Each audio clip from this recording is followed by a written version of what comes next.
शीला दीदी के चैनल को लाइक और सब्सक्राइब जरूर करें। धन्यवाद। शीला दीदी एकदम धमाकेदार कहरवा गीत सुनाइए। खोला हमारी ननदा हो कजर कड़ी बिया खोला, खोला हमारी ननदा हो कजर कड़ी बिया खोला, कजर कड़ी बिया खोला, कजर कड़ी बिया खोला, कजर कड़ी बिया खोला, खोला हमारी ननदा हो कजर कड़ी बिया खोला। तार दिहलु का जरा ऊपर मारू ना जरा, तार दिहलु का जरा ऊपर मारू ना जरा, ऊपर मारू ना जरा, ऊपर मारू ना जरा, तार दिहलु का जरा ऊपर मारू ना जरा। ससुर का मनवा राख राख मोरी ननदा हो, ससुर का मनवा राख राख मोरी ननदा हो, ससुर का मनवा राख।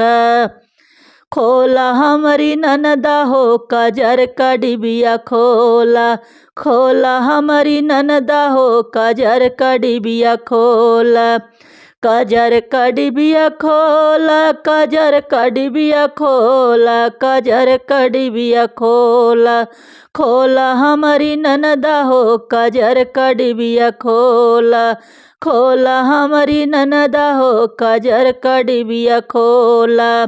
तार दिहलु का जरा ऊपर से मारू ना जरा, तार दिहलु का जरा ऊपर से मारू ना जरा, ऊपर से मारू ना जरा, ऊपर से मारू ना जरा, तार दिहलु का जरा ऊपर से मारू ना जरा।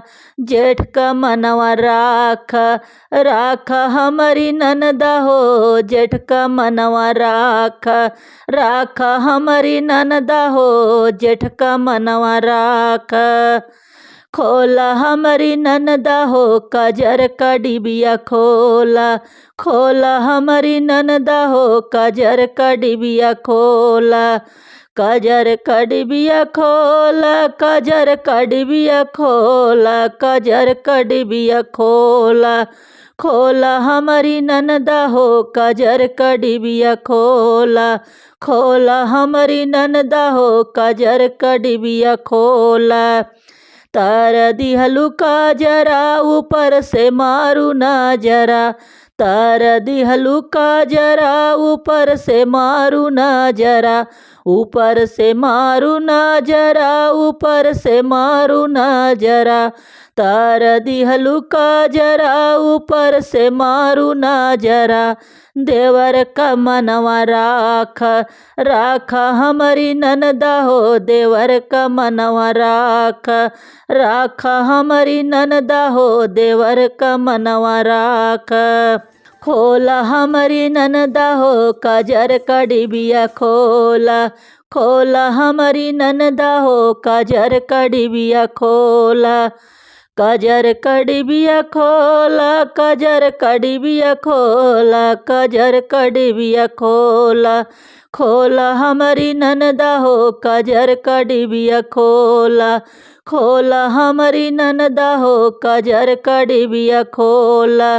तार दिहलु का जरा ऊपर से मारू ना जरा, तार दिहलु का जरा ऊपर से मारू ना जरा, ऊपर से मारू ना जरा, ऊपर से मारू ना जरा, तार दिहलु का जरा ऊपर से मारू ना जरा। बलम का मनवा राख राख हमारी ननदा हो, बलम का मनवा राख राख हमारी ननदा हो, बलम का मनवा राख।